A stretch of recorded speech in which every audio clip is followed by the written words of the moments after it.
Opposition to fox hunting is at an all-time high as more than 250 hunts meet for their annual Boxing Day event.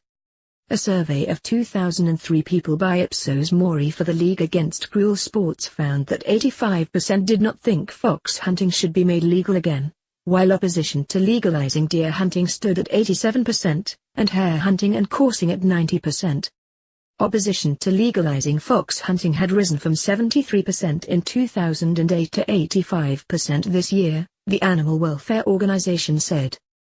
People living in rural areas are also against the legalization of blood sports, with 81% of people backing the fox hunting ban, according to the data. The Hunting Act, which came into force in 2005, outlawed the hunting of animals including foxes and deer with dogs. Hunting returned to the headlines during the snap general election, when the Daily Mirror revealed a secret Tory plot to legalize the blood sport. Prime Minister Theresa May promised a free vote on repealing the ban to the consternation of campaigners, but failed to win a parliamentary majority. Reports suggest Theresa May will ditch a pledge for a free Commons vote on repealing the 13-year-old ban. According to the Sunday Times, the Prime Minister will in early 2018 announce plans to permanently drop the commitment to a vote, in a move which would risk infuriating rural Tories. A Downing Street source described the report as pure speculation, but reiterated the government's position: there is no vote that could change the current policy on fox hunting scheduled in this session of Parliament, which ends in 2019. Director of Policy, Communications and Campaigns for the League Against Cruel Sports Chris Luffingham criticized the portrayal of Boxing Day hunts as a celebration of a great tradition with huge public support.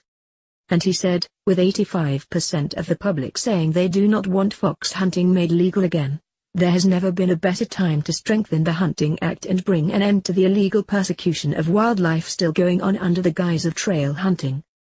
Meanwhile, the Countryside Alliance have argued that hunting is younger and more diverse than it had ever been, with a survey of registered hunts showing more women and young people taking part in legal hunts such as trail hunting than 10 years ago. Baroness Anne Mullally, president of the Countryside Alliance, said the hunting ban has little to do with animals or their welfare, adding the anti-hunting lobby is about a hatred of people. Members of the National Trust narrowly voted against a bid to prevent trail hunting on the organization's land, proposed amid concerns the practice was allowing illegal hunting of foxes and other animals. Baroness Mullally wrote in The Telegraph, "There can be no logical justification for such a ridiculous law, so what was the real motivation for the ban?"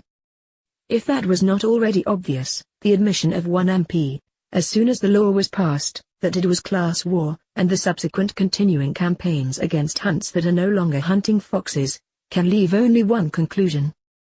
Anti-fox hunting campaigners gear up for Boxing Day meets amid claims Tories will ditch plans for vote on scrapping ban. The anti-hunting movement is not really about the welfare of animals, it is about a hatred of people, and so it continues its obsessive pursuit of hunts. The National Trust has brought in new measures for licensing legal hunts on its land, including forbidding laying fox-based scents which can lead to foxes being accidentally hunted.